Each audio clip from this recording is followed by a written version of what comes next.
I ja el vent els portava per la mar blavosa quan després d'uns quants dies de navegació van conèixer el país dels sicons i més tard la terra dels lotòfags, els que mengen flors.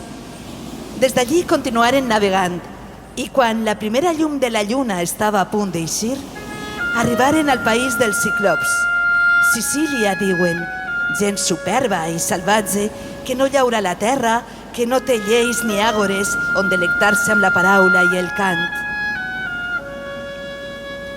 Arribaren plens de fam quan Ulisses va albirar una cova de plom alta, coberta amb llorers, i se'n va anar cap allà amb els millors companys.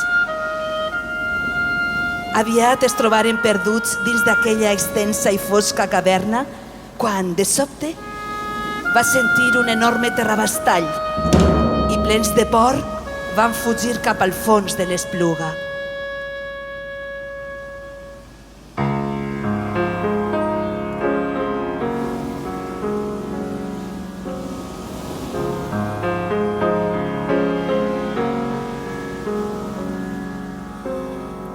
La lluna eixir llambreja la mar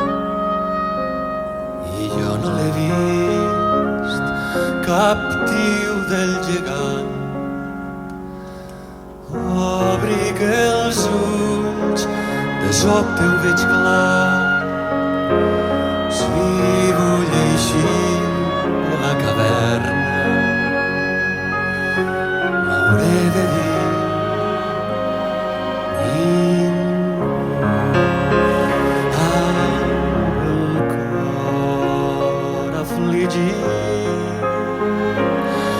havent perdut companys estimats. Vaig inflamar l'estaca d'olivera en les brases i li la clavarem a l'ull.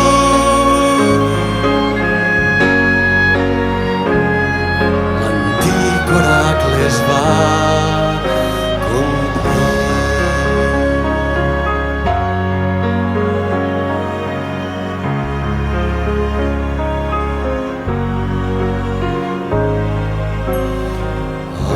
de plom el monstre bramar,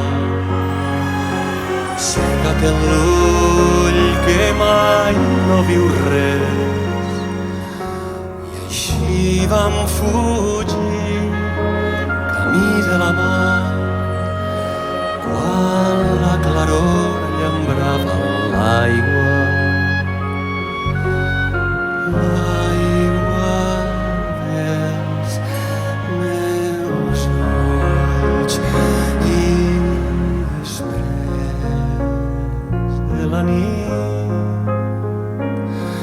D'haver somiat amb la dea d'ulls d'òliba,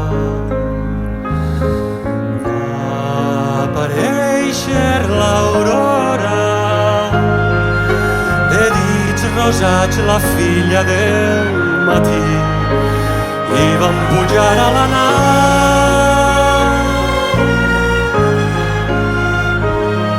i els vents van colpejar la mar cendrosa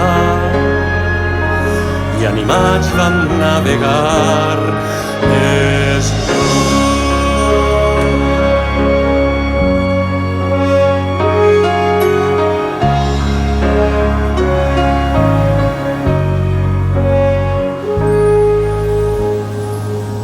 La lluna eixir comprenc el gegant mentre solquem ja la nostra mar. Mire la nit, contemple la llum, llengua d'estels per a guiar-me cap al meu destí.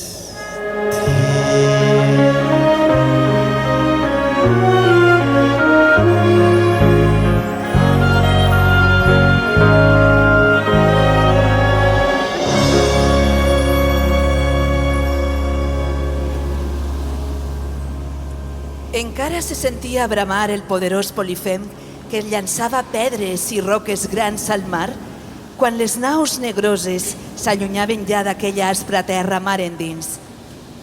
Ulisses, diví, en un moment de solitud, sentia el vent a la cara i contemplava aquella llengua blanquinosa d'estreles perfumades sobre el mar, mentre la dea Atena, la d'ulls grisos, li parlava dins el cor. Ulisses, el monstre estava fora de tu i dins de tu. Dir-te ningú t'ha fet lliure. Després d'uns quants dies de navegació, conegueren l'illa flotant d'Eòlia i més tard el país dels Lestrígons, on Ulisses va perdre tota la seva flota. Des d'allí, amb el cor entristit i amb una sola nau, varen solcar la nostra mar cap endavant i prompte albiraren una illa misteriosa, plena de fum i de boira blanquinosa. Era l'illa d'Ea, Mallorca, diuen, on habita la dea Circe, de belles trenes, seductora i molt perillosa pels seus encanteris